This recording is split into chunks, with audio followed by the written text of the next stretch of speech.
இயேசு கிறிஸ்துவின் இனிய நாமத்தினால மிகுந்த அன்போடு கூட இந்த மாலை வேளையில வாழ்த்துகிறேன். நியூ கவனன்ட், புதிய உடன்படிக்கை என்கிற தலைப்பில் இன்றைக்கு 24வது வாரத்துக்கு நாம் வந்திருக்கிறோம். அம்மேன் கடந்த 23 வாரங்களாக ஏராளமான சத்தியங்களை புதிய உடன்படிக்கை என்கிற தலைப்பில் நாம் தியானித்து வருகிறோம். நிச்சயமாக இது உங்களுக்கு ஆசீர்வாதமாக இருந்திருக்கும் என்று நான் நம்புகிறேன். அதற்காக என் ஆண்டவரை நான் மகிமைப்படுத்துகிறேன். ஹல்லேலூயா. புதிய உடன்படிக்கையினுடைய சத்தியங்களை நாம் பேசுவோம் என்றால் வாழ்நாள் முழுவதும் பேசிக்கொண்டே இருக்கலாம். ஹல்லேலூயா. ஆண்டவராக இயேசு கிறிஸ்து சிலுவையில் உங்களுக்காக எனக்காக அவர் செய்த கிரியைகள் அவ்வளவு அதிகம். ஆமென். ஆனாலும் இந்த நாட்களிலே அநேக கள்ள உபதேசங்கள், ஆமென், குறிப்பாக நியாயப்பிரமாணத்தை குறித்தும் கிருபையை குறித்தும் தவறாக புரிந்து கொள்ளப்பட்ட அல்லது புரிந்து கொண்ட ஊழியர்களால், ஆமென், இன்றைக்கு சத்தியம், குறிப்பாய் இந்த புதிய உடன்படிக்கை என்ற சத்தியத்திற்கு ஏற்பட்டிருக்கிற பல களங்கங்கள் அல்லது முரண்பாடான விஷயங்களை களைவது நம்முடைய பொறுப்பாக இருக்கிறது. கர்த்தருடைய கிருபையினால 17, 18, 19ஆம் நூற்றாண்டினுடைய ஆரம்பங்களிலே வாழ்ந்த வல்லமையான தேவதாசர்களுடைய செய்திகள் அல்லது அவர்களுடைய புத்தகங்கள் ஏராள என்னிடத்தில் உண்டு. ஹல்லேலூயா. ஆமென். என்னுடைய லைப்ரரியில் மாத்திரம், என்னுடைய ஆன்லைன் லைப்ரரி மாத்திரம் நியர்லி அபவுட் 6,000 to 7,000 புக்ஸ்க்கு மேலே நான் வச்சுருக்கிறேன். ஸோ எனக்கு நேரம் கிடைக்கும் பொழுது நான் சொல்கிறேன், இன்றைக்கு நேற்றைக்கு அல்ல, 17, 18ஆம் நூற்றாண்டிலே வாழ்ந்த எழுப்புதலுக்கு வித்திட்ட வல்லமையான தேவ ஊழியக்காரர்களுடைய செய்திகளை கேட்கும் பொழுது, ஒருவேளை அன்றைக்கெல்லாம் அவங்க எபிரேய மொழியை குறித்ததான தெளிவு இல்லைன்னா கூட கர்த்தருடைய வேத வசனம் ஒன்றை கொண்டே அவருடைய இன்டர்பிரிட்டேஷன் அவ்வளவு பியூட்டிஃபுல்லாக இருந்திருக்கு. இன்ஃபேக்ட் நியாயப்பிரமாணத்தை குறித்தும் கிருபைகளை குறித்ததான போதனைகள் பார்த்திங்கன்னா அவ்வளவு பியூட்டிஃபுல்லாக இருக்குது. இன்றைக்கி நம்ம என்ன இந்த நியூ கவர்னண்ட்டில் நம்ம கற்று வருகிறோமோ இதே போல் அன்றைக்கும் நம்ம சுமார் 200-300 ஆண்டுகளுக்கு முன்பதாக மிக நேர்த்தியாய் பிரசங்கித்திருக்கிறார்கள். அதாவது நீங்கள் பார்த்தீங்கன்னா ஒரு குறிப்பிட்ட பிரசங்கியாரை குறித்து சொல்லப்போனால், ஆமென், ஒரு சத்தியத்தை, ஒரு தலைப்பு 1 வருஷமெல்லாம் பேசியிருக்கிறாங்க. ஆமென். அன்றைக்கு லண்டன் போன்ற பட்டணங்களில் இருக்கக்கூடிய மிகப்பெரிய சபைகளில் ஒரே தலைப்பில் சப்ஜெக்டை விசுவாசிகள் 1 வருஷம் கேட்டிருக்காங்க. 1 வருஷம் பிரசங்கம் பண்ணுகிறார். ஆமென். இப்படியெல்லாம் அன்றைக்கெல்லாம் எனக்கு ஆச்சரியமாக இருந்தது. அன்றைக்கெல்லாம் இந்த மாதிரி டெக்னாலஜிஸ் இல்லை, இந்த மாதிரி ஆடியோ சிஸ்டம்ஸ் இல்லை. பட் ஆயிரக்கணக்கான ஜனங்கள் அமர்ந்து குறைஞ்சது பார்த்திங்கன்னா 2 மணி நேரம்லாம் சர்வசாதாரணமாக சத்தியங்களை அன்றைக்கு கேட்டிருக்கிறார்கள்.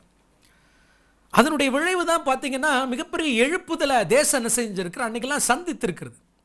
எனக்கு ரொம்ப ஆச்சரியமாக இருந்தது. இப்படியெல்லாம் தேவனுடைய வார்த்தைகளை மிக தெளிவாய் பேசின ஊழியர்கள் இருந்திருக்கிறார்கள். ஏன் 1960 அல்லது 70க்கு அப்புறம் ஏற்பட்ட ஒரு மிகப்பெரிய மாற்றம், அதுவும் குறிப்பாக அமெரிக்காவிலிருந்து சுவிசேஷம் உலகத்திற்கு பரவ ஆரம்பித்த அந்த இவாஞ்சலிஸ்டிக் மூவ்மெண்ட் ஆனது 1960-70க்கு பின்பதாக ஏற்பட்டதுக்கு பின்பு எழும்பின பல உபதேசங்கள் தான் பார்த்திங்கன்னா இன்றைக்கி பல குழப்படிகள் திருச்சபைகளுக்குள்ளே இருப்பதற்கான முக்கியமான காரணம்.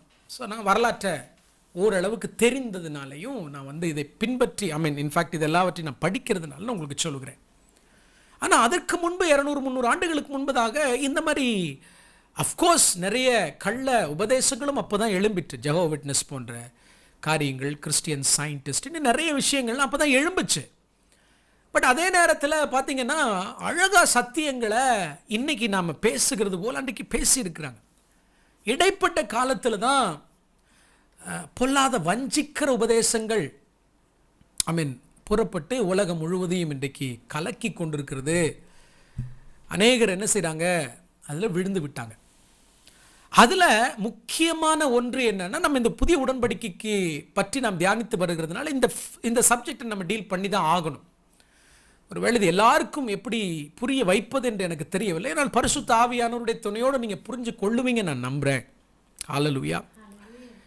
என்ன இன்னைக்கு நாம் பார்க்க போகிறோம்னா, கிருபையும் நியாயப்பிரமாணமுமா, is it grace and law, அல்லது கிருபைக்கு எதிராக நியாயப்பிரமாணம் அல்லது நியாயப்பிரமாணத்துக்கு எதிராக கிருபையா? கிரேஸ் வெர்சஸ் லா, ரெண்டுக்கும் வித்தியாசம் உங்களுக்கு புரியுதா? நமக்கு அவசியம் கிருபையும் நியாயப்பிரமாணமும் இது ரெண்டும் நமக்கு அவசியமா? பைபிள் நமக்கு எப்படி கற்றுக் கொடுக்கிறது? அல்லது கிருபை என்பது நியாயப்பிரமாணத்திற்கு எதிரானது, அல்லது நியாயப்பிரமாணம் கிருபைக்கு எதிரானது அப்படின்னு பைபிள் போதிக்குதா அப்படின்றத நம்ம பார்க்கணும். ஏன் அப்படின்னா, இன்னைக்கு இருக்கிற பல ஊழியர்கள், அதுவும் புதிய தலைமுறை, எழும்பி வரக்கூடிய தலைமுறை, they are teaching grace against the law. India versus Pakistan அப்படின்ற மாதிரி நியாயப்பிரமாணத்திற்கு எதிரானது கிருபை அப்படின்னு சொல்லி சில வசனங்களை மட்டும் பிக் பண்ணி மேற்கோள் காண்பித்து, கிருபை அப்படின்ற ஒரு விஷயம் இன்னைக்கு எந்த லெவலுக்கு போயிருச்சு அப்படின்னு சொன்னா, it has become a license to sin. பாவம் செய்வதற்கு ஆண்டவர் கொடுத்திருக்கிற லைசன்ஸ் தான் கிருபை. ஆகவே as long as I am under grace, நான் கிருபைக்கு கீழ்ப்பட்டிருக்கிற வரைக்கும் என் பாவங்களை ஆண்டவர் மன்னித்துக் கொண்டே இருப்பார் அப்படின்றது இன்னைக்கு கொஞ்சம் கொஞ்சமாக இந்தியாவுக்கு நுழைஞ்சிட்டு இருக்கு. பட் மேற்கத்திய நாடுகளில் அது ரொம்ப தீவிரமாக பரவி வருகிறத நம்ம பார்க்குறோம். ஸோ இதை குறித்து நாம் கொஞ்சம் புதிய உடன்படிக்கையில் நம்ம பேசி தான் ஆகணும். Because I have responsibility to help ஆமென், உங்களுக்கு உதவி செய்யணும், திருச்சபைக்கு உதவி செய்யணுன்றதுனால. காமன்லி பொதுவாக கவனம், நான் மெதுவாகவே போகிறேன், நீங்கள் நோட்ஸ் எடுத்து எழுதிக்கோங்க அல்லது கவனமாக கவனி. பொதுவாக இன்றைய காலகட்டத்தில் நம்பப்படுகிற ஒரு நம்பிக்கை என்னன்னா, நியாயப்பிரமாணம் என்றால் பழைய ஏற்பாடு, கிருபைன்னா புதிய ஏற்பாடு. ஸோ இது ஜென்ரலாக விசுவாசிகளுக்குள்ள இருக்கக்கூடிய எண்ணம். ஆனால் உண்மை என்னன்னா, இட் இஸ் அ மித். இது ஒரு மாயை, உண்மை அல்ல. இன்னும் சிலர் என்ன நம்புறாங்கன்னா, என்றைக்கு சிலுவையில் நமக்காக இயேசு கிறிஸ்து மரித்தாரோ அன்றைக்கு அவர் என்ன செஞ்சிட்டார்னா, நியாயப்பிரமாணத்தை கிருபையை கொண்டு அவர் மாற்றிவிட்டார். That is grace is replaced for law. நியாயப்பிரமாணத்தை கிருபை என்ன செஞ்சிருச்சு? மாற்றி விட்டது, ரீப்ளேஸ் பண்ணிருச்சு. பட் ஆணித்தரமாக சொல்லுவேன், திஸ் இஸ் இன்அக்யூரேட். இது சரியல்ல, இது தவறான ஒன்று. நல்லா புரிஞ்சுக்கோங்க, நான் சொல்றது நல்லா கவனிச்சுட்டு வாங்க. நியாயப்பிரமாணம் லா அப்படின்னு ஒன்று இல்லைன்னா, கிரேஸ் அப்படின்ற ஒரு விஷயத்துக்கு, கிருபைன்ற ஒரு விஷயத்துக்கு அவசியமே இருக்காது. இப்போ தேசத்தில் ஒரு சட்டம் இருக்கு, ஒரு லா இருக்கு, ஓகே. அப்போது நீங்கள் அந்த லாவை மீறுறீங்க, வாகனத்தில் போகிறீங்க, ரெட் சிக்னல் இருக்குது, அந்த ரெட் சிக்னலை நீங்கள் மீறி அந்த பக்கம் போகிறீங்க, போலீஸுங்க உங்களை மாட்டிட்டீங்க. அப்போது அந்த போலீஸ் இரக்கமுள்ளவராக இருக்கிறதுனால உடனே என்ன செய்கிறார்? உங்களை மன்னித்து விடுகிறார்.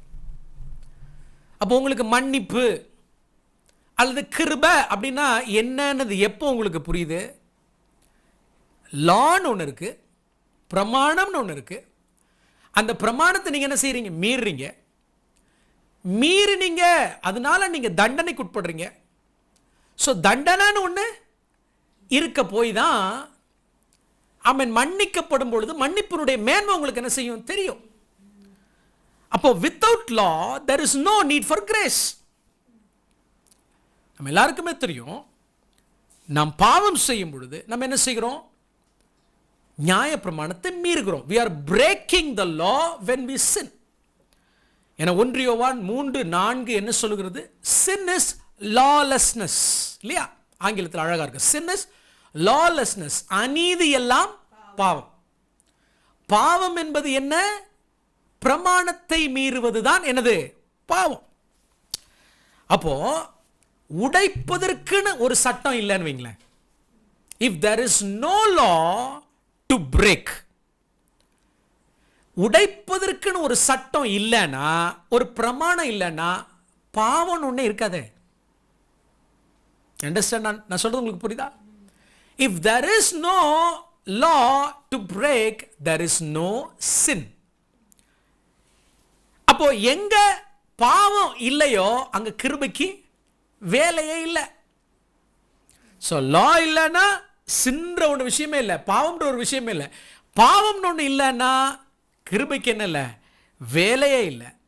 கிருபைக்கு வேலை இல்லைன்னா தேவனுடைய மன்னிப்பு அப்படின்ற ஒரு விஷயம் அர்த்தமற்றதாகவே போயிடும். சொல்றது உங்களுக்கு புரியுதா? அப்போ கிருபைன்னு ஒரு விஷயத்திற்கு அர்த்தம் வேணும்னா if there should be a meaning for grace there should be law. நியாயப்பிரமாணம் கிருபையும் அவ்வளவு நெருக்கமானது, ரெண்டையும் பிரிக்கவே முடியாது. எப்படி பிரிச்சாங்கன்னு எனக்கு சந்தேகமா இருக்கு. ஹalleluya. என்னன்னா இந்த லா அப்படின்ற வேர்டு தான் நம்மளை மிஸ்லீட் பண்ணிருச்சு. நான் இதை உங்களுக்கு விளக்குறேன். லா, யாருக்கு தான் லா பிடிக்கும்? சட்டம் யாருக்கு பிடிக்கும்? கவர்மெண்ட் மாஸ்க் போட சொல்லுது, இதை ஒரு லா. இப்போ ஹெல்மெட் போடலன்னா கூட விட்டுறாங்க. இப்போ ரோட்டில் மாஸ்க் போடலைன்னா 200 ரூபா ஃபைன் போடுறாங்க. இட்ஸ் அ லா இல்லையா? ஆனால் பிடிச்சிருக்கா? நமக்கு அந்த லா பிடிக்குதா? தெரியுது வைரஸ் பரவி வருகிறது, இந்த மாஸ்க் நம்மளை காப்பாற்று, இதை போடுறதுனால நாம் சேஃபாக இருக்க முடியுன்ற லா நமக்கு தெரியுது. பாவம் வெளியில் சுற்றி கொண்டிருக்கிறது.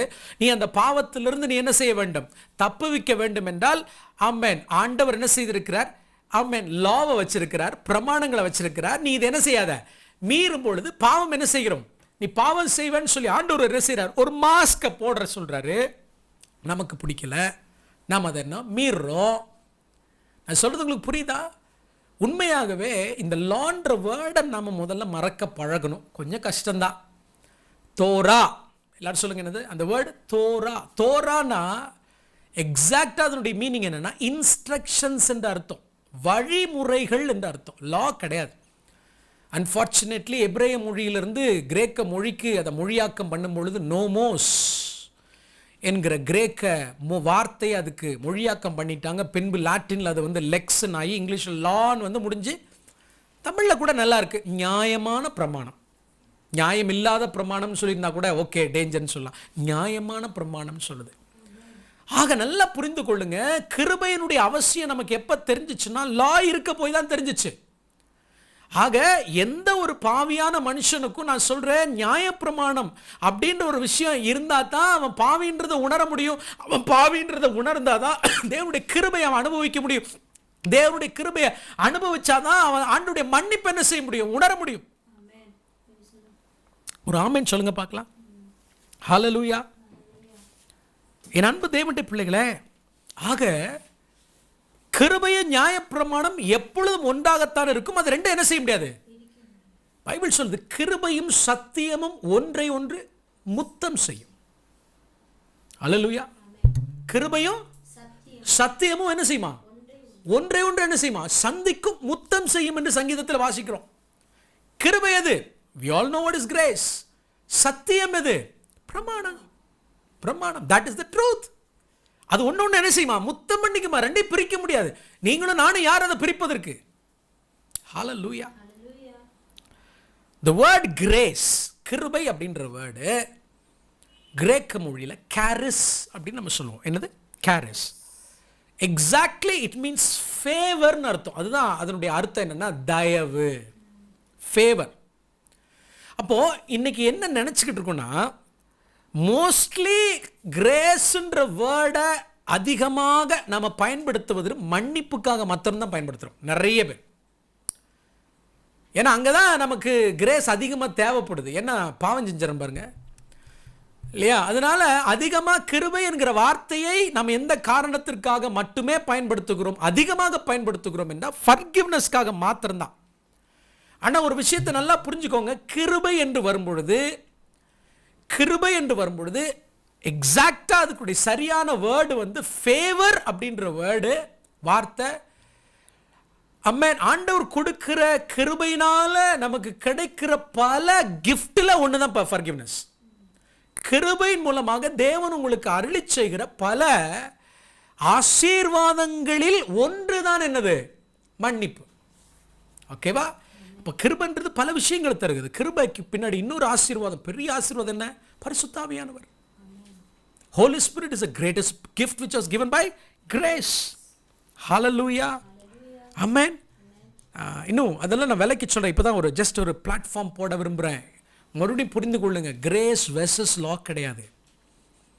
நியாயப்பிரமாணத்தின் கிருபையும் பிரிப்பதற்கு நமக்கு எந்த ரைட்ஸும் கிடையாது. இரண்டும் ஒன்றாகத்தான் இருக்கும். நியாயப்பிரமாணம் இருந்தால் தான் கிருபைக்கு அர்த்தமே அப்படின்றத நீங்கள் புரிந்து கொள்ள வேண்டும். ஹல்லேலூயா. இன்னொரு விஷயத்தை கூட புரிஞ்சுக்கணும். பொதுவாக எல்லாரும் பயன்படுத்துகிற இந்த வார்த்தை எதுனா I am not under law, but I am under grace. ரோமருக்கு எழுதின நிருபத்தில் இந்த வசனத்தை 6ஆம் அதிகாரத்தில் வாசிக்கிறோம். பலர் தவறாக வியாக்கியானம் பண்ணக்கூடிய இந்த வேர்டு ரோமருக்கு எழுதின நிருபம் 6ஆம் அதிகாரம் 14ஆம் வசனம்.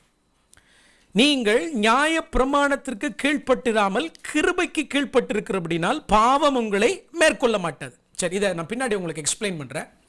முக்கியமாக இந்த வசனம் தான் நியாயப்பிரமாணத்தையும் கிருபையும் ரெண்டாக பிரித்து இது வேற இது வேற, இதில் இல்லை இதில் நீங்கள் இருக்கீங்க, இதுக்கு உங்களுக்கு சம்பந்தம் இல்லை, இதுக்கு தான் உங்களுக்கு சம்பந்தம் இருக்குன்னு சொல்லிட்டு ரெண்டையும் பிரிச்சுட்டாங்க. ஸோ பவுல் என்ன சொல்ல வருகிறார் அப்படின்றத நான் உங்களுக்கு இப்போ கற்றுக் கொடுக்க விரும்புகிறேன். கொஞ்சம் ஃபாலோ பண்ணிட்டு வாங்க. ஹல்லேலூயா. ஆனால் ஒரு விஷயத்தை புரிந்து கொள்ள வேண்டும். கிரேஸ்னா கிருபை, இட்ஸ் ஃபேவர் ஆஃப் காட். ஒரு வசனத்தை எழுதி கொள்ளுங்கள். தீத்துவின் புஸ்தகம் 2ஆம் அதிகாரம் 14ஆம் வசனம். தீத்து 2ஆம் அதிகாரம் 14ஆம் வசனம் நான் வாசிக்கிறேன். 1-2 வசனங்களை வாசிச்சுட்டு நம்ம இன்னைக்கு டீட்டெயிலாக உங்களுக்கு எக்ஸ்பிளைன் பண்ணேன். Titus chapter 2 verse 14. அவர் நம்மை சகல அக்கிரமங்களினின்று மீட்டுக்கொண்டு தமக்குரிய சொந்த ஜனங்களாகும் நற்கிரியைகளை செய்ய பக்தி வைராக்கியம் உள்ளவர்களாகவும் நம்மை சுத்திகரிக்கும்படி நமக்காக தம்மை என்ன செஞ்சாரு? ஒப்பு கொடுத்தாரு. கிருபை என்ன செஞ்சிச்சு? இயேசு கிறிஸ்துவை இந்த பூமிக்கு அனுப்பினது. உங்களுக்காக எனக்காக ஆண்டவர் என்ன செஞ்சார்? மரித்தார். ஹல்லேலூயா. நியாயப்பிரமாணத்தினுடைய சாபத்திலிருந்து நம்மளை விடுதலை ஆக்கினார். நல்லா புரிஞ்சுக்கோங்க, நியாயப்பிரமாண சாபம் அல்ல. நீங்களும் நானும் செய்த பாவத்திற்கு நியாயப்பிரமாணம் விதித்திருந்த தண்டனையிலிருந்து நம்மளை விடுதலை ஆக்கினார். நியாயப்பிரமாணத்திலிருந்து விடுதலை ஆக்கல. You have to understand very carefully. நமக்கு எதிரடையாக எழுதப்பட்டிருந்த கையெழுத்தை குலைத்து அப்படின்னு வசனம் இருக்கு.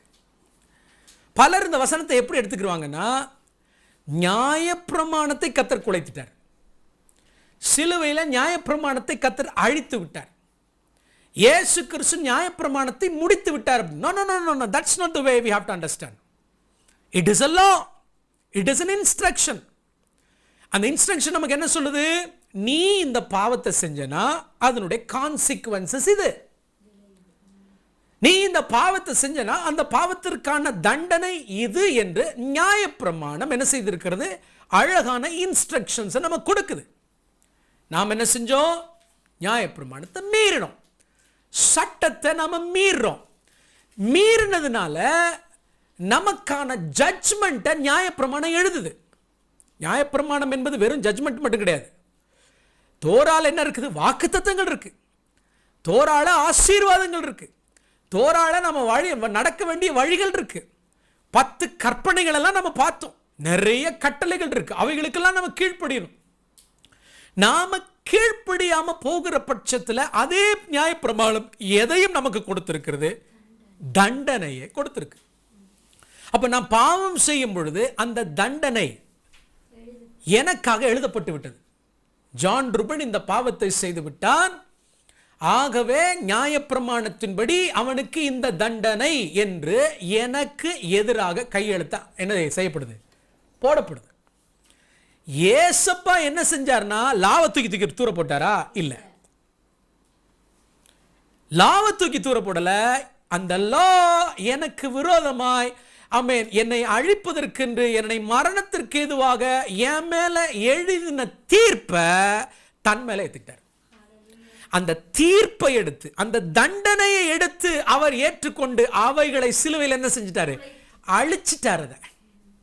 அதை அழிச்சிட்டார். Hallelujah. But law is still there. Amen. நான் சொல்றது புரியுதா?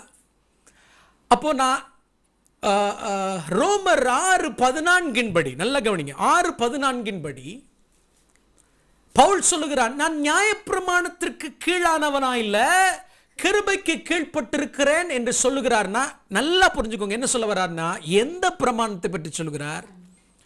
நியாயப்பிரமாணத்திலே இருக்கக்கூடிய அந்த தண்டனை, the law of sin and death, மரணம் 8:2 ரோமர் 8:2 உள்ள மரணம் அல்லது ஆமென் பாவ பிரமாணத்திற்கு கீழே இல்லை, அந்த பிரமாணத்திற்கு கீழே இல்லை. No, I am not under the law of sin and death, not under the full law. இது நல்லா தெளிவாக புரிஞ்சுக்கோங்க. இதுதான், ஏன்னா செக்ஷன்ஸ் பல இருக்குது. நீங்கள் என்னோட ஃபாலோ பண்ணிட்டு 24 வீக்ஸாக நீங்கள் ஃபாலோ பண்ண வந்துறவங்களுக்கு ரொம்ப தெளிவாக தெரியும். மேபி இன்றைக்கி தான் நீங்கள் ஜாயின் பண்ணியிருந்தீங்கன்னா ஒன்றும் செய்ய முடியாது. You have to watch all the 23 episodes. ஹல்லேலூயா. இப்போ நான் சொல்கிறது உங்களுக்கு புரியுதா? ஆமென். இதுதான், நான் நியாயப்பிரமாணத்திற்கு கீழ்ப்பட்டிராமல் கிருபைக்கு கீழ்ப்பட்டிருக்கிறேன் என்றால் என்ன அர்த்தம்? இதுதான் அர்த்தம். இன்னும் சில விஷயங்களை நான் என்ன செய்கிறேன், சொல்லுகிறேன். ஆகவே நியாயப்பிரமாணம் அவசியம், நிச்சயமாய் அவசியம். ஹல்லேலூயா. ஏன்னா தீத்தில் என்ன வாசிச்சோம்?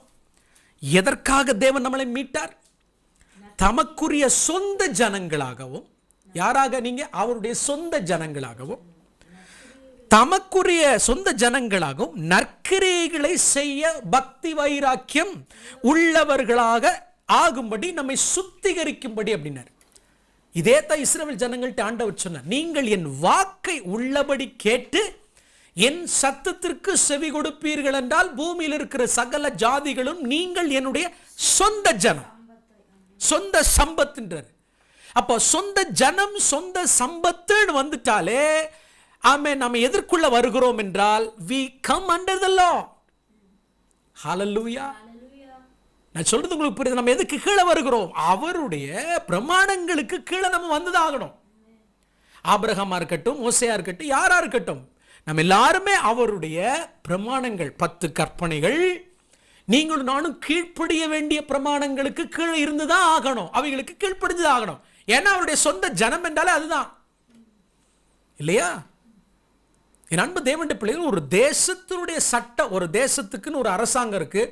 அந்த அரசாங்கம் ஒரு சட்டத்தை விதிக்கிறது என்றால் அந்த சட்டத்திற்கு கீழே நம்ம வந்துடும் இல்லையா, ஆட்டோமேட்டிக்காகவே இல்லையா? நீங்க இப்போ இந்தியாவில் இருக்கிறீங்க, ஓகே, நாளைக்கு கிளம்பி ஃப்ளை பண்ணி இங்கிலாந்து போய் இறங்குனீங்கன்னா, நீங்க என்னதான் இந்தியனா இருந்தாலும் அந்த தேசத்துக்குள்ள இறங்கினதுக்கு அப்புறம் யூ கம் அண்டர் தேர் லா. நீங்க ஜெர்மனுக்கு போறீங்க, ஜெர்மனில் போய் இறங்கினோன்னா அந்த தேசத்தினுடைய லாவில் வந்துடுறீங்க. அங்கே போய் காரில் ஏறி உட்காந்து காரை ஓட்ட போகும்போது, நம்ம ஊரில் காரில் நம்ம லெஃப்ட் சைடில் போகிறோம், ரைட்? ஆனால் ஜெர்மனில் போய் இல்லை, நான் இந்த தேசத்தினுடைய சட்டத்திற்கு கீழே இல்லை, நான் இந்திய தேசத்தினுடைய சட்டத்திற்கு கீழே தான் இருக்கிறேன், அதனால நான் லெஃப்டில் தான் ஓட்டுவேன்னா நீங்கள் 1 மீட்டர் கூட ஓட்ட முடியாது. ஹல்லேலூயா.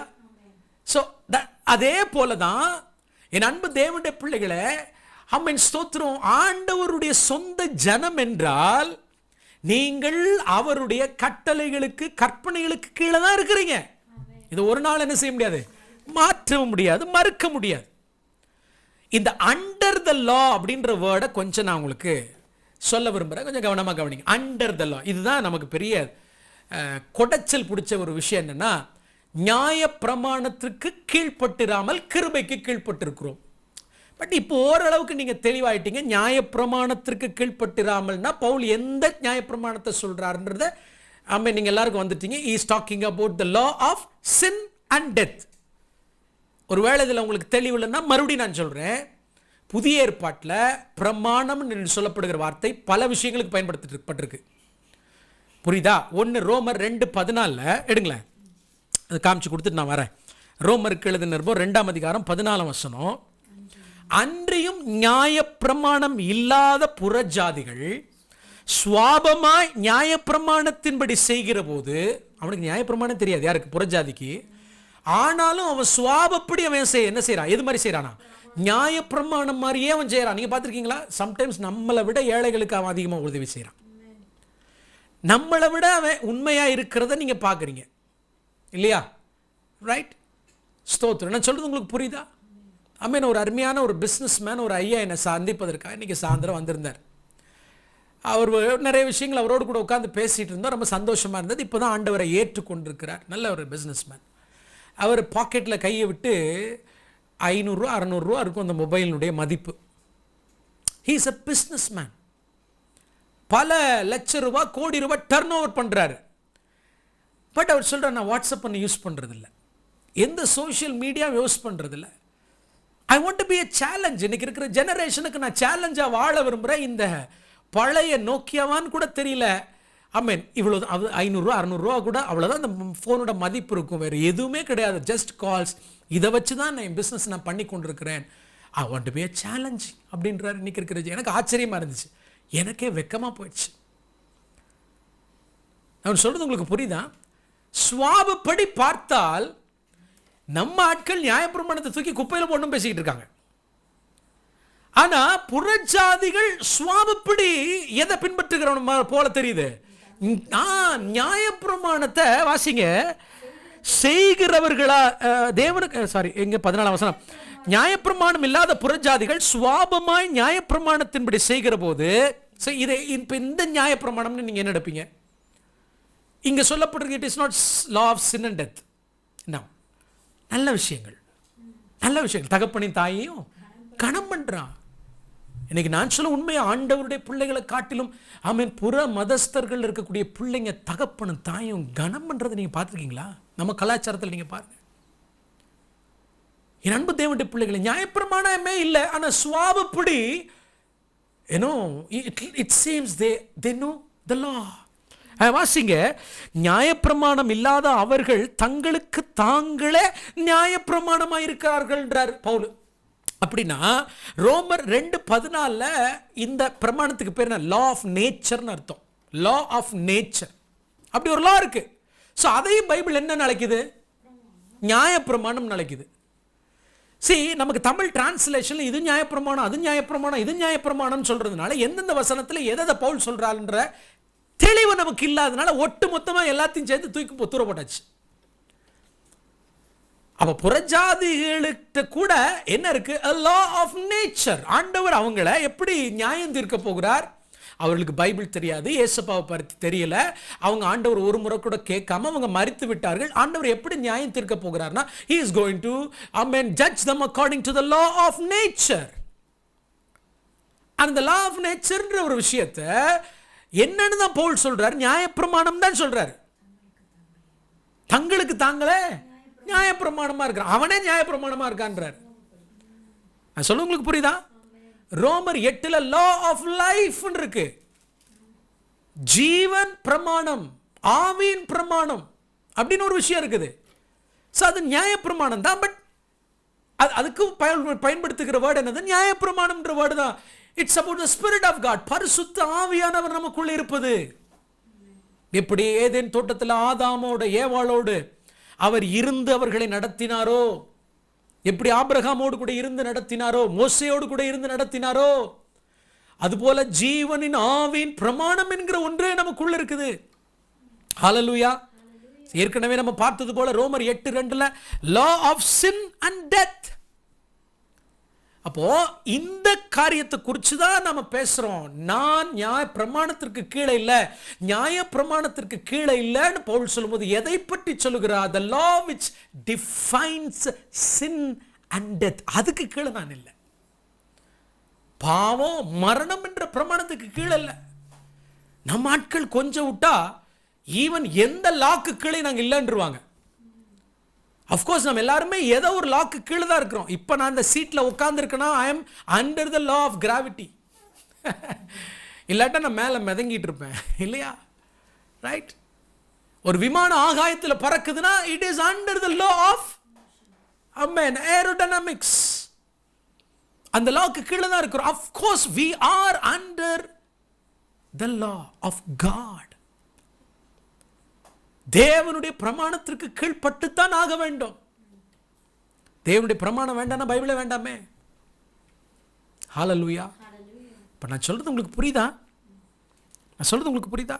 இது மாத்திரமில்லை, நம்ம இன்னும் நிறைய விஷயங்களை பார்க்கணும். யாக்கோபு 1:25 சுயாதீன பிரமாணம்னு ஒன்று இருக்கு. கேள்விப்பட்டிருக்கீங்களா? பைபிள் இப்படிலாம் படிச்சிருக்கோமா? நம்ம 5 அப்பம் 2 மீன் 5000 பேருக்கு கொடுத்தது, சகையு அத்திமரத்திலிருந்து கீழே வந்தது, இதையே நம்ம எவ்வளோ நாளைக்கு தான் திரும்ப திரும்ப படித்து கொண்டிருப்போம். பூரணராகும்படி கடந்து போகவுமாக என்று சிலருடைய என்னன்னா, ஏசாமியை பற்றி மட்டும் தெரிஞ்சா பத்தாதா, பரலவும் போயிடலாம்ல. அப்படிதாங்க ஒரு நாள் நம்ம இருந்தோம். இன்னைக்கு நம்மளை குழப்பி பாவங்களை செய்ய வச்சிடறாங்க. செபிக்க விடாம பண்றாங்க, உபவாசிக்க விடாம பண்றாங்க, தேவனை தேட விடாம பண்றாங்க, உலக பிரகாரமான காரியங்களா திருச்சபைகளை கொண்டு வந்துட்டாங்க. நம்மளை அறியாமல கொஞ்சம் கொஞ்சமா தேவனை விட்டு நம்ம என்ன செய்வோம், வழி விலகி சென்று கொண்டிருக்கிறோம். காரணம் என்னன்னா, எந்த ஒரு சட்டத்திட்டமோ எந்த ஒரு பிரமாணமோ நம்மை வழிநடத்துவதற்கு நம்ம இல்லை. நம்ம என்ன சொல்றோம்னா, ஈஸியா பரிசுத்த ஆவியானவர் எனக்குள்ள இருக்கிறார், என்னை நடத்துவார். உண்மைதான், பரிசுத்த ஆவியானவர் நடத்துகிறார். எதில் நடத்துகிறார்? சத்தியத்தில் நடத்துகிறார். பரிசுத்த ஆவியானவர் வரும்பொழுது அவர் உங்களுடைய இருதயங்களில் எழுதப்பட்டிருக்கிற அவருடைய பிரமாணத்தின்படி நடத்துவார். It is not law versus grace, it is law and grace. They are inseparable. ஒரு ஆமென் சொல்லுங்க பார்க்கலாம். சிலர் இந்த லா ஆஃப் லிபர்ட்டி, சுயாதீன பிரமாணத்திற்கு கொடுக்கிற அர்த்தம்தான். நான் சுயாதீன பிரமாணத்திற்கு கீழே இருக்க. ஒரு நாள் இதை டீட்டெயில் நம்ம பேசுவோம், இந்த வீக்லேயே நம்ம வருவோம். அப்படின்னா என்ன அர்த்தம்னா, I am under the law of liberty, so I am free.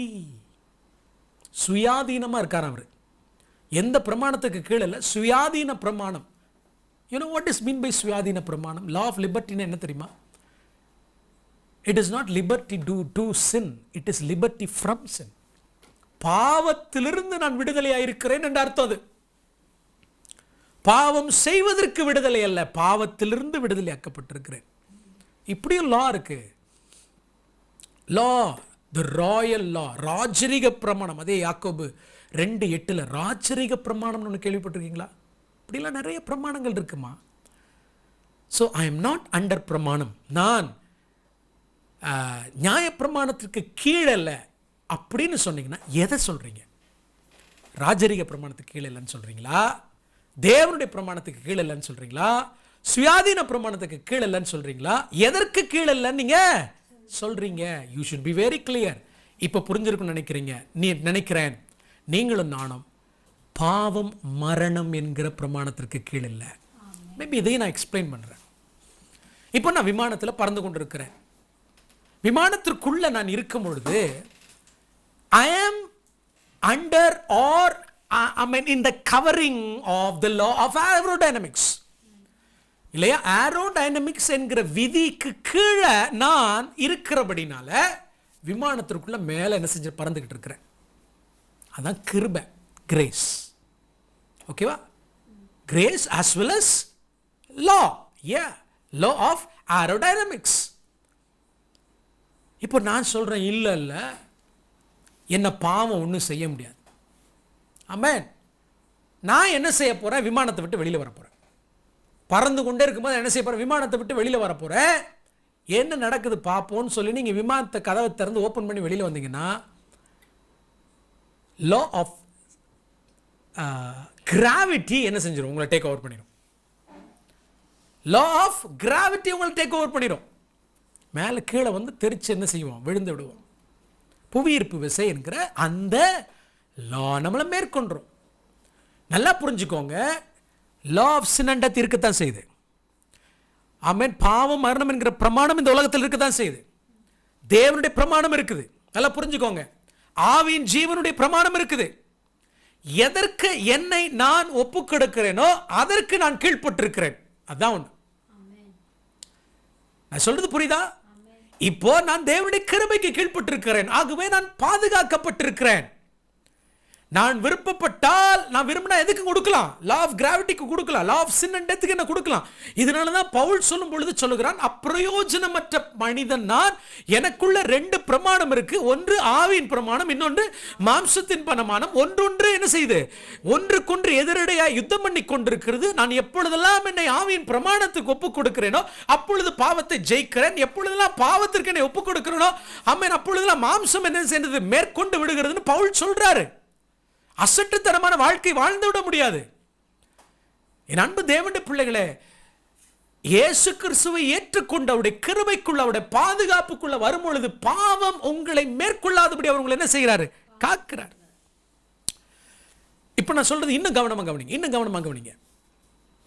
ஆமென். இதை திரும்ப நீங்க கேட்கணும். ஏன்னா ஒரு தடவை கேட்டா புரியாதுன்னு எனக்கு நல்லா தெரியும். திரும்ப ஒரு தடவை கேட்கணும்.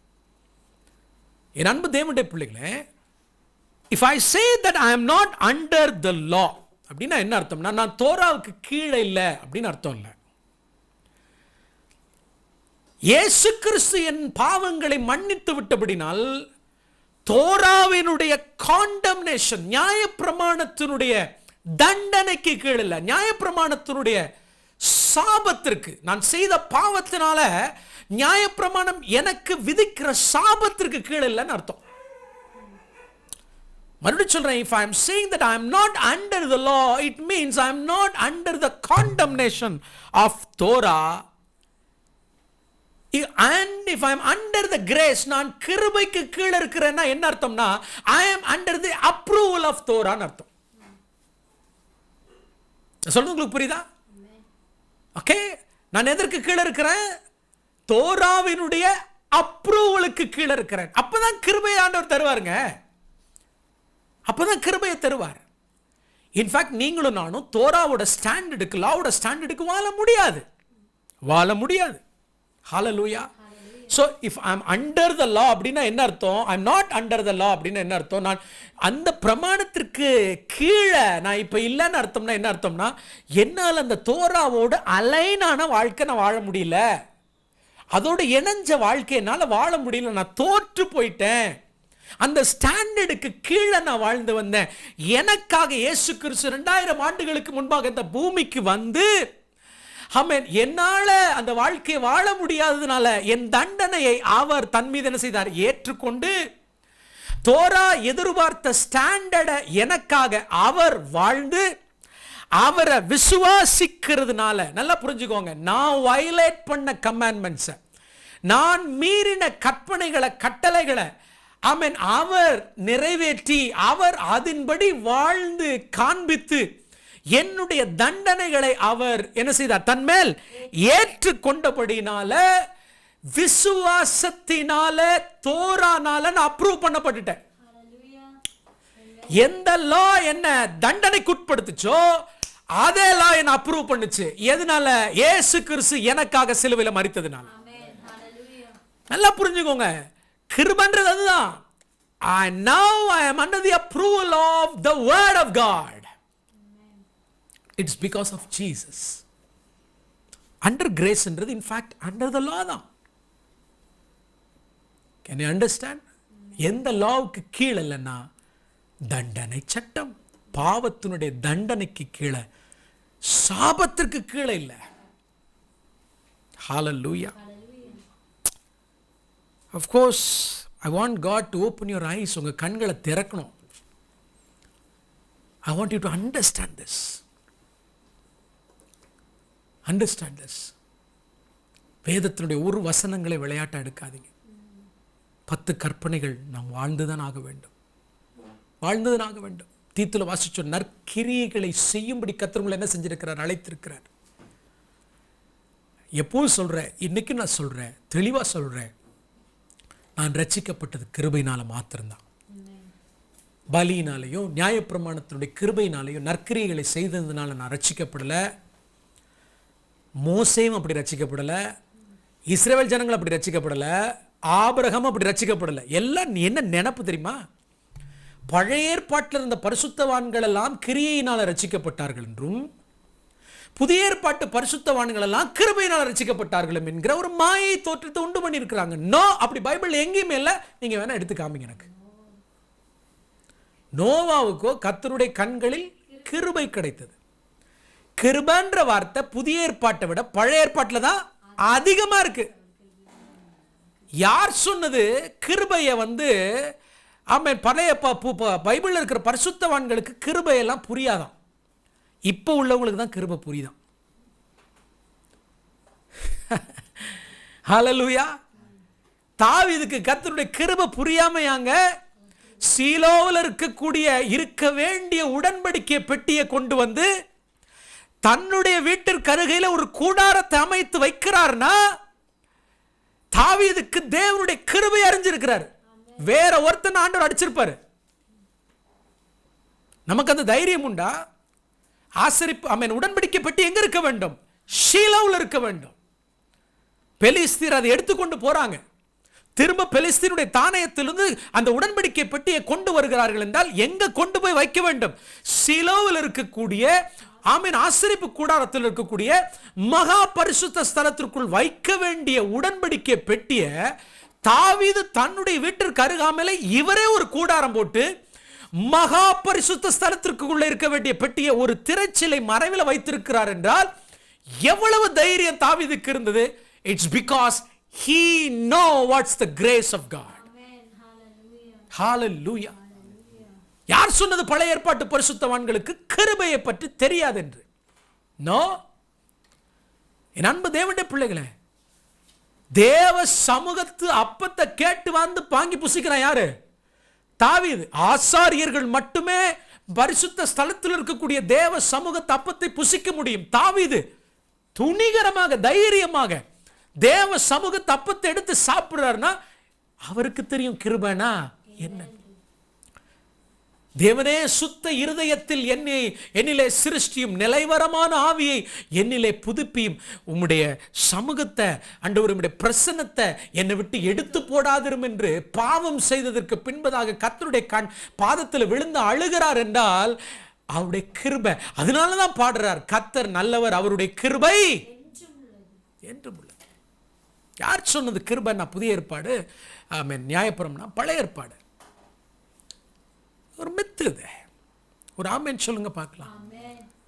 கிரேஸ் என்ற வேர்டு ஹீப்ரூல அழகா இருக்கும். கென் கென் கென் 2 லெட்டர் தான். ஒன்று கெத் என்கிற வால் என்கிற வேர்டும் லெட்டரும், இன்னொன்று நுண் என்கிற வேர்டு சீடு. ஆக்சுவலாக ரொம்ப சுருக்கமாக சொன்ன கிருபைன்னு என்ன தெரியுமா? வீடு, ஹோம். ஆக்சுவலாக அந்த வேர்ட் பிக்சர், கென் என்ற வேர்ட் பிக்சர் என்ன தெரியுமா? டென்ட். இப்போ யூதர்கள் எல்லாம் குடியிருந்தாங்கன்னா டென்ட்டில் தான் குடியிருப்பாங்க. ரவுண்டாக என்ன செஞ்சு டென்ட்டில் குடியிருப்பாங்க. அப்போ இந்த டென்ட்டில் பார்த்தீங்கன்னா என்ட்ரன்ஸில் யாருன்னா ஆண்கள் இருப்பாங்க, உள்ளே தான் பெண்களும் குழந்தைகளும் இருப்பாங்க. எதிராளிகள் வந்து அட்டாக் பண்ணும்போது முதல்ல அவங்க ஆண்கள் அட்டாக் பண்ணிட்டு தான் உள்ளே என்ன செய்ய முடியும்? நுழைய முடியும். So it's a well protected fence. So இந்த பிக்சரில் தான் எபிரேய மொழியில் கிரேஸ் சொல்லுவாங்க, ஹென் அப்படின்னு சொல்லுவாங்க, விச் மீன்ஸ் ஹோம். அதான் சிம்பிள் வேர்டு, வீடு, பாதுகாப்பு. கிருபைனா பாதுகாப்பு. ஹல்லேலூயா. இனிமேலும் இயேசு கிறிஸ்து உங்களுக்காக மரித்தபடினால நியாயப்பிரமாணம் உங்களுக்கு விதித்த சாபத்திலிருந்து, நியாயப்பிரமாணம் உங்களுக்கு விதித்த தண்டனையிலிருந்து உங்களை பாதுகாப்பதுதான் கிருபை. That's grace. அது இன்றைக்கு மாத்திரமல்ல, என்றைக்குமே அப்படிதான். ஏதேன் தோட்டத்தில் ஆதாம் பாவம் செய்த உடனே ஆண்டவர் ஸ்டார்ட் பண்ணிட்டார். இதனுடைய பரிபூர்ணம், இதனுடைய ஃபுல்னஸ் எங்க வெளிப்பட்டதுன்னா சிலுவையில் வெளிப்பட்டது. But the plan was one. ஹல்லேலூயா. அது சொல்றது உங்களுக்கு புரியுதா? என் அன்பு தேவனுடைய பிள்ளை, yes I am not under the law அப்படின்னா you are not under the law of sin and death. Of course we are under the commandments and the precepts of the Lord. Hallelujah. Amen. இப்போ நீங்க சேஃபான ஒரு வீட்டில் கிரேஸ்ல இருக்கிறதுனால you no longer violate the instructions of God. அதான் அர்த்தம். Instructions இல்லைன்னு அர்த்தம் இல்லை, தோரா இல்லைன்னு அர்த்தம் இல்லை, பிரமாணம் இல்லைன்னு அர்த்தம் இல்லை. you no longer violate it because ஆண்டவர் உங்களை யாரை கொடுத்திருக்கிறார்? பரிசுத்த ஆவியானவரை கொடுத்திருக்கிறதுனால அவர் இனிமேலும் நடத்துவார். நீங்கள் வலதுபுறமாவது இடதுபுறமாவது சாயும் பொழுது வழி இதுவே என்று சொல்லி நீங்க அவருடைய கற்பனைகளின்படி, கட்டளைகளின்படி, பிரமாணங்களின்படி, தோராவின்படி நடப்பதற்கு உதவி செய்வார். இனிமேலும் நீங்க அதை வயலேட் பண்ண மாட்டீங்க. If you hear the voice of God on conditions. ஹல்லேலூயா. புதிய ஏற்பாட்டிலிருந்து சில வசனங்களை காமிச்சோம்னா, புதிய ஏற்பாட்டில் இருக்கிறவங்கெல்லாம் கிருபைக்கு கீழ்பட்டு இருக்கிறாங்கன்னு சொல்லி சில வசனங்களை நான் காமிக்கிறேனே, இதை என்ன சொல்லுவாங்க? தெரியாமல் எழுதியிருப்பாங்களோ?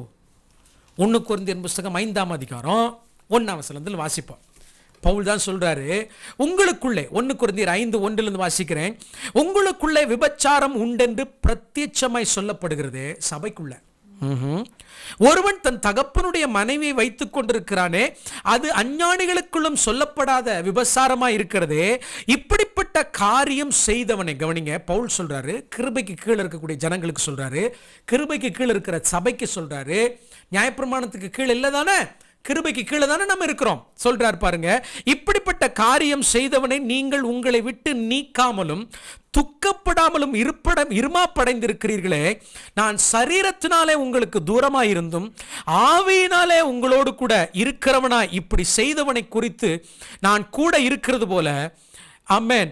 அவன் அப்படின்னு சொல்லிட்டு அவர் சொல்றாரு, அப்படிப்பட்டவனுடைய ஆவி கர்த்தராகிய இயேசு கிறிஸ்துவின் நாளிலே ரட்சிக்கப்படும்படி மாம்சத்தின் அழிவுக்காக நம்முடைய கர்த்தராகிய இயேசு கிறிஸ்துவின் நாமத்தினாலே அவனை சாத்தானுக்கு ஒப்பு கொடுக்க வேண்டும் என்று தீர்ப்பு செய்கிறார் என்றார் பவுல். எதை பத்தி பேசுறவரு? கிருபைக்கு கீழ்ப்பட்டிருக்கிறோமே அப்படின்னு பேசுற பவுல் என்ன பேசுறாரா? திருச்சபைக்குள்ள விபச்சாரம் நடக்குது, இதற்கு காரணமா இருக்கிறவனை யார்கிட்ட ஒப்பு கொடுக்கலாம்? இது கிருபையின் சத்தியமா? இதுதான் கிருபையின் சத்தியம். ஹல்லேலூயா.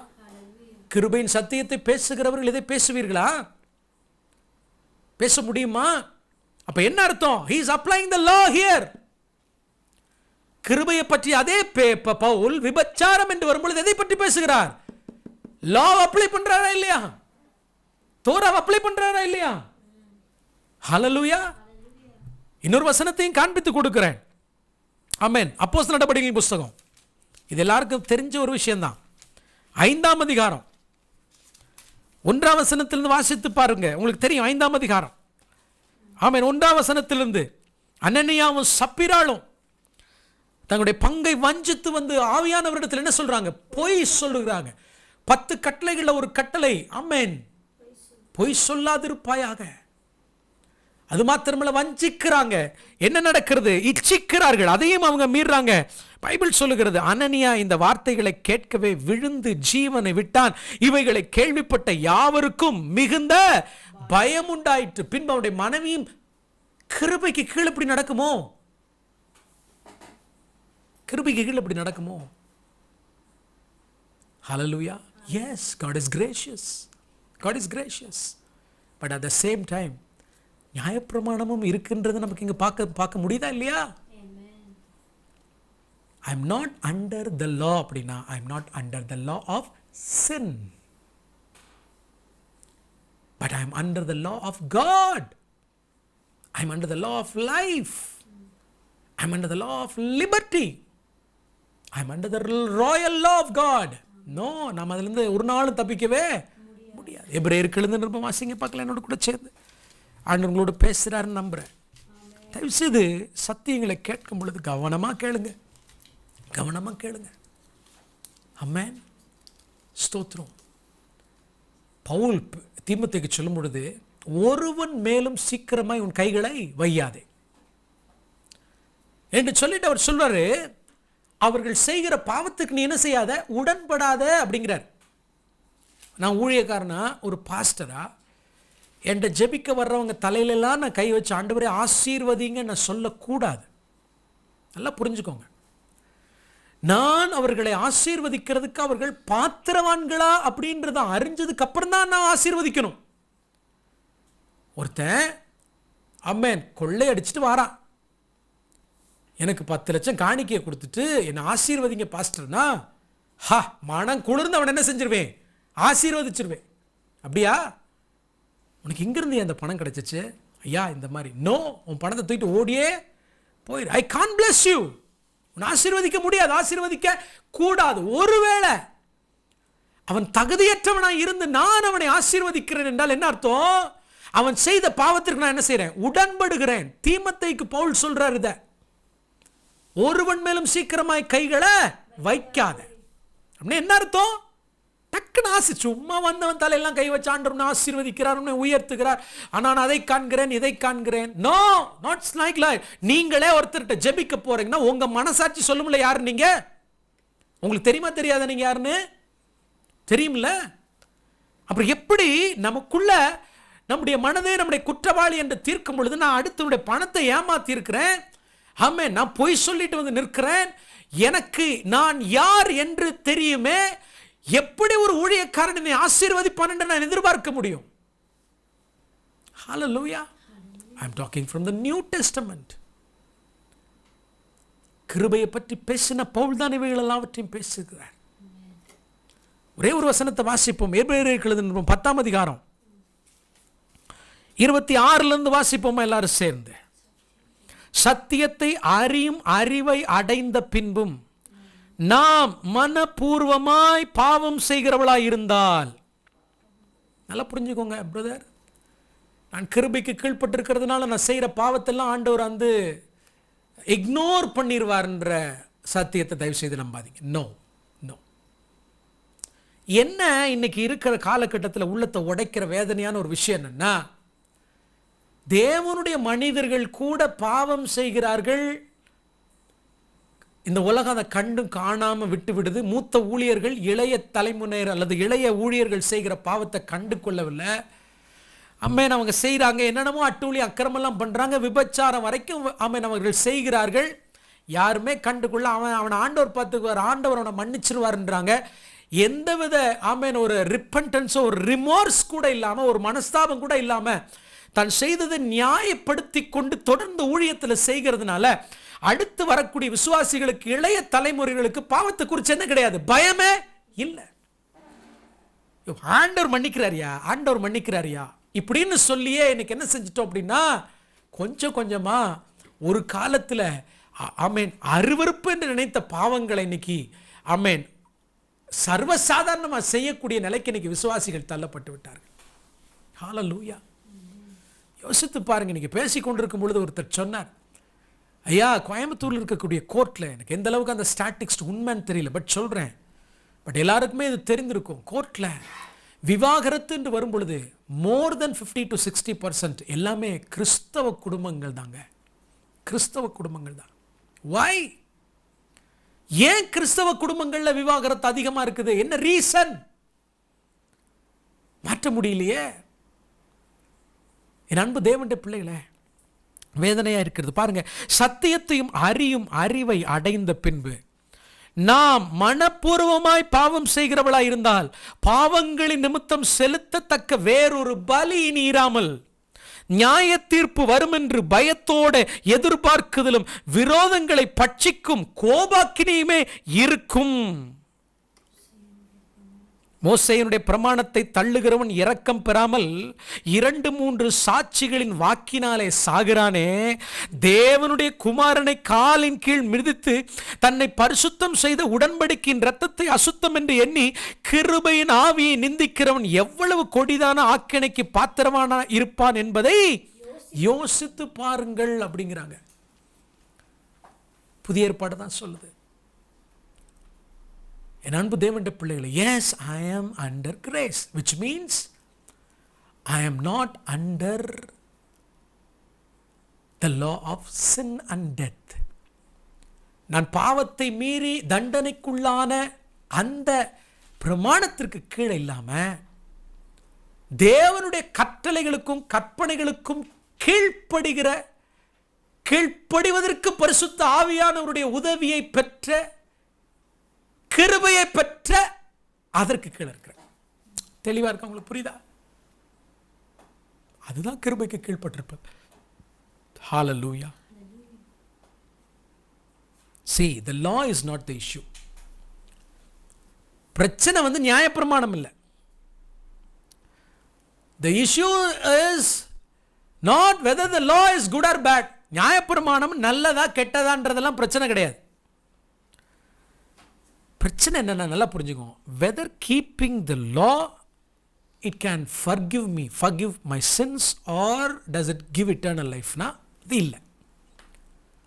நியாயப்பிரமாணம் நல்லதா கெட்டதான்றது பேச்சு கிடையாது. ரோமருக்கு எழுதின நிருபமாக இருக்கட்டும், கலாத்தியருக்கு எழுதின நிருபமாக இருக்கட்டும், நியாயப்பிரமாணத்திற்கு அல்லது நியாயப்பிரமாணத்தினுடைய சட்டத்திட்டங்கள் எனக்கு பாவ மன்னிப்பு தருமா, எனக்கு நித்திய ஜீவனை தருமான்றது தான் பிரச்சனை. ரோமருக்கு எழுதின நிருபத்தில் தெளிவாக நானும் சொல்லுகிறேன், நியாயப்பிரமாணம் எனக்கு பாவ மன்னிப்பு கொடுக்கல. நியாயப்பிரமாணம் அதனுடைய சட்டத்திட்டங்கள் பாவ மன்னிப்பை எனக்கு அருளி செய்கிற இயேசு எனக்கு கொடுத்துச்சு. இயேசு தான் எனக்கு மன்னிப்பு கொடுத்தார். ஒரு ஆமென் சொல்லுங்க பார்க்கலாம். ஹல்லேலூயா. எத்தனை பேர் நான் சொல்றது புரியுது? கிரேஸ் வெர்சஸ் லா அப்படின்னு ஒரு செய்தியை கேட்குறீங்கன்னா அப்படியே என்ன செஞ்சிருங்க, நிறுத்திக்கோங்க. கிருபையும் சத்தியமும், நியாயப்பிரமாணமும் கிருபையும் சேர்த்து வேணும். ஹல்லேலூயா. இயேசுவே யாரு? கிருபை. இயேசுவே யாரு? தோரா. அவர்தான் சத்தியம். நானே வழியும் சத்தியமும் ஜீவனுமா இருக்கிறேன். பிரியமான தேவனுடைய பிள்ளைகளே, நீங்களும் நானும் இயேசு கிறிஸ்து நமக்காக சிலுவையில் செய்து முடித்தவைகளை விசுவாசித்து ரட்சிக்கப்பட்டோம். மறுபடியும் சொல்றேன், நீங்களும் நானும் இயேசு கிறிஸ்து நமக்காக சிலுவையில் செய்து முடித்தவைகளை, what he has finished on the cross, அதை விசுவாசித்து ரட்சிக்கப்பட்டோம். ஆபிரகாம், மோசே, இஸ்ரவேல் ஜனங்கள், தாவீதெல்லாம் இயேசு கிறிஸ்து சிலுவையில் செய்ய போகிறதை விசுவாசித்து ரட்சிக்கப்பட்டாங்க. நான் சொல்றது உங்களுக்கு புரியுதா? அவங்க யாரும் நியாயப்பிரமாணத்தை நம்பி நியாயப்பிரமாணத்தினுடைய கிரியையினால் அவங்க ரட்சிக்கப்படல. They looked forward to Messiah and they got saved. We look backward to Messiah and we get saved. அவ்வளவுதான். அவர்களும் ரட்சிக்கப்பட கிருபைதான் காரணம், நம்மளும் ரட்சிக்கப்பட கிருபைதான் காரணம். அப்படித்தான் ஏன் பைபிள் சொல்லித்தருது. நிச்சயம் இது உங்களுக்கு புரிஞ்சிருக்கும் நம்புறேன். ஒரு வேளை புரியலைன்னா தயவுசெய்து மறுபடியும் இந்த மெசேஜஸை கேளுங்க, முதல்லேருந்து கேளுங்க. கர்த்தர் உங்களை ஆசீர்வதிப்பார். ஒரு சின்ன ஒரு அறிவிப்பு என்னென்னா, நாளைய தினத்தில் நமக்கு இருக்காது. ஒரு முக்கியமான ஒரு ஒரு ஊழியருடைய வீட்டில் ஒரு என்கேஜ்மெண்ட்டை சாலமனைஸ் பண்ண வேண்டிய காரியம் நாளை மாலையில் இருக்கிறதுனால என்னால் வீட்டுக்கு வந்து ரீச் பண்ண முடியாது 9 o'clock. So I'm very sorry. இன்னைய பாடத்தை நாளைக்கு உட்காந்து தியானம் பண்ணுங்க, மறுபடியும் கேளுங்க, உட்காந்து நோட்ஸ் எடுங்க. ஸோ மீண்டும் உங்களை புதன்கிழமை நான் சந்திக்கிறேன். அது வரைக்கும் கர்த்தருடைய கிருபை உங்களை தாங்கட்டும். நம்ம ஜெபித்து முடிப்போம். எங்களை மிகவும் அதிகமாய் நேசிக்கிற எங்கள் அன்பின் பரலோக தகப்பனே, இந்த நல்ல மாலை வேளைக்காக நன்றி. கிருபையா நியாயப்பிரமாணமா? அப்படி அல்லப்பா. கிருபையும் தோராவும் பிரமாணங்களும் ஆண்டவரே ரெண்டும் ஒன்றா நாங்கள் சேர்த்து வச்சு பார்க்குறோம். எங்களுக்கு பைபிள் 2 புக் இல்லை, இட்ஸ் ஒன்லி 1 புக். ஆண்டவரே உமக்கு ஸ்தோத்திரம். ரட்சிக்கப்படுவதற்கு கிருபை, ரட்சிக்கப்பட்ட பின்பு நாங்கள் நடப்பதற்கான வழிகளை எங்களுக்கு பிரமாணங்கள் காண்பிக்கிறது. இவள் 2ஐயும் ஆண்டவரை நாங்கள் தியானிக்க எங்களுக்கு உதவி செய்யுங்க. என்னோட இடைந்த ஒவ்வொரு சகோதர சகோதரிகளை மனதார நான் பிளஸ் பண்ணுறேன். மகிமை கனத்தை நீர் எடுத்துக்கொள்ளும். இயேசுவின் நாமத்தில் பிதாவே, ஆமென், ஆமென். ஷலோம். God bless you. God bless you.